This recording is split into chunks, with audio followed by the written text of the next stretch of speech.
Good morning, Copper Basin. Today is Wednesday, November 12th, 2014. I'm Reed O'Neill. And I'm Tristan Stowell on the CBTV News at 9.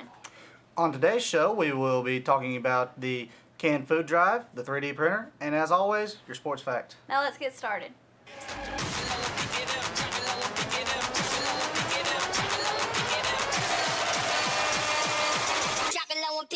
Just like this.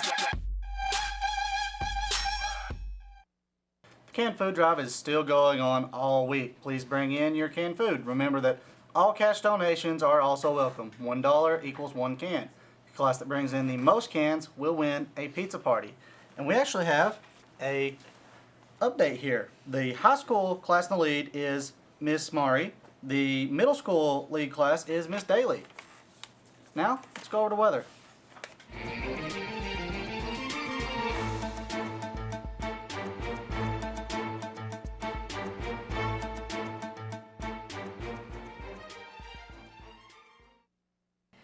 Today we have scattered showers early this morning and it's going to be mostly cloudy.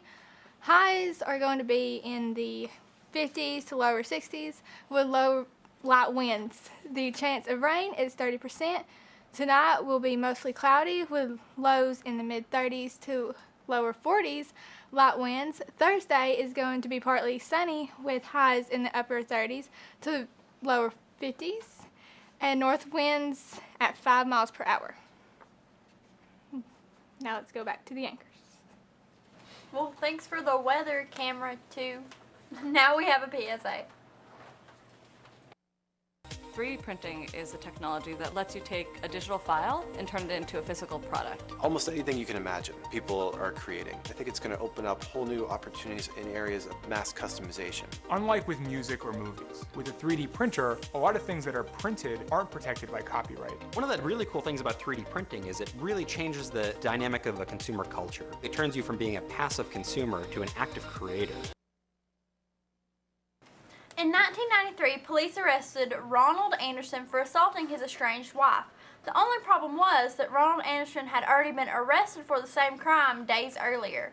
The records showed that he was currently serving his 6-month sentence in prison. They checked, he was still there.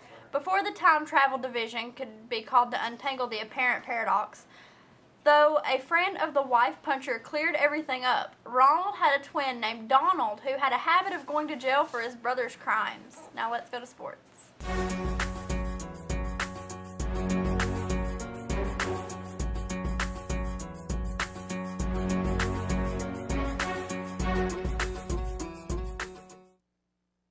We have a high school basketball game at home versus Whitewell on the 13th. We also have a playoff game this Friday at home against South Pitt. Admission is $8. Everyone pays to get in. And your sports fact for today is, in 1998, lightning killed an entire football team. The catastrophe occurred in Congo during a match between two nearby villages. Let's go over to anchors.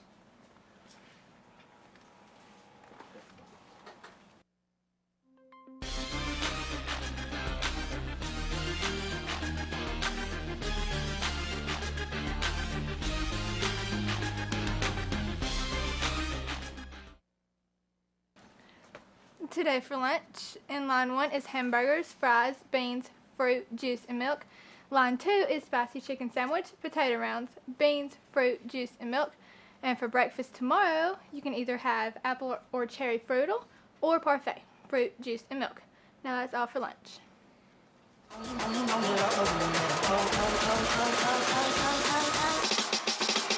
And you let her go.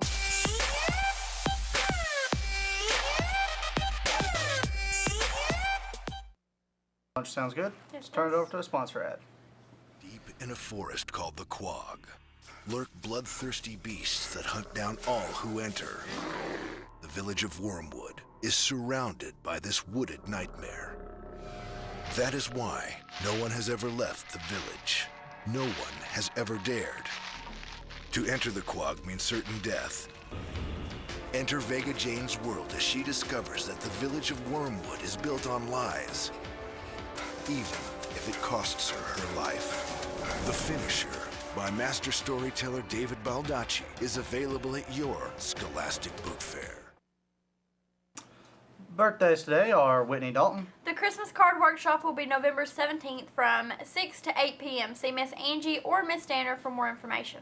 The winter formal dance is still on the 19th.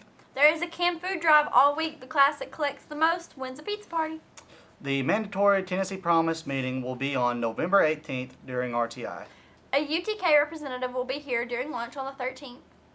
Senior graduation orders will also be on the 18th. A $100 deposit is required.